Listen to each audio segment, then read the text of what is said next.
我有啲想扮個小學生咧喺度。係啊，你我就好想做。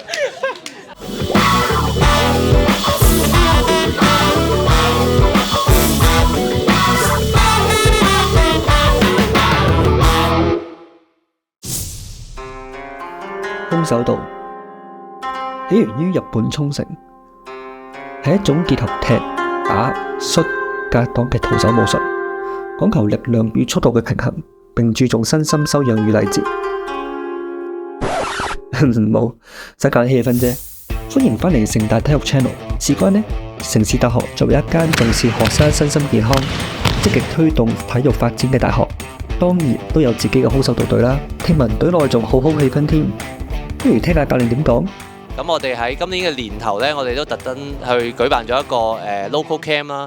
camp 嘅內容都好豐富啊，有一啲可能係體能訓練啦，有一啲嘅技術訓練啦，亦都會講下一啲最新嘅賽例啦。咁中間我哋都邀請咗一啲運動嘅營養師嚟做一啲嘅營養嘅支援啦。咁另外有一啲預防運動創傷嘅工作坊啦，亦都教我哋點樣去做一啲tapping 啊，或者一啲唔同嘅放鬆肌肉嘅方法咧，為個比賽咧做一個更好嘅預備。城大有好多唔同嘅資源俾咗我哋空手道隊嘅，例如一個好好嘅場地啦。第二呢，就係一個優良嘅器材，同埋我哋有兩位好資深嘅教練啦，我哋嘅阮教練啦，同埋我哋 Lulu 教練。咁最後呢，就係我哋打完比賽呢，如果贏咗呢，會有獎學金。好啊，大家覺得。會啊你。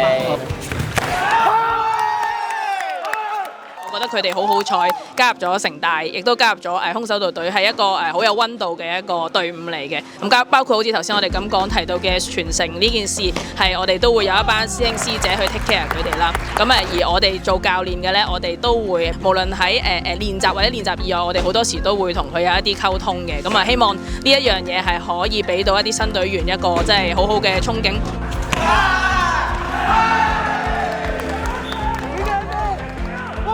我哋空手道嘅傳統呢，就係每一年我哋都有嘅 annual dinner 嘅。咁呢嗰陣時呢，唔同嘅舊生啦、師兄嘅師同埋師姐呢，都會過嚟啦，同我哋一齊玩嘅。同其他運動隊可能唔同，就係我哋會識到好多年前嘅師兄咯，或者10多年前嘅師姐都會識到咯，係啊，就係嗰個凝聚力好強。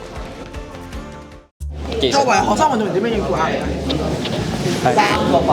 壓力最大嘅。壓力最大嘅。但係我覺得我哋應該將我哋訓練嘅時間當作我哋嘅娛樂一部分。咁其實我哋訓練亦都係一個好好嘅舒壓一個方法啦。咁我哋喺學業上嘅壓力可以轉嫁落去我哋嘅訓練度啦。我哋訓練嘅時候嘅壓力咧，亦都可以由我哋讀書嗰度嚟補翻嘅。我有啲想扮個小學生咧喺度。係啊，我就好想做。你講多次啊，我哋喺隔離去做啊。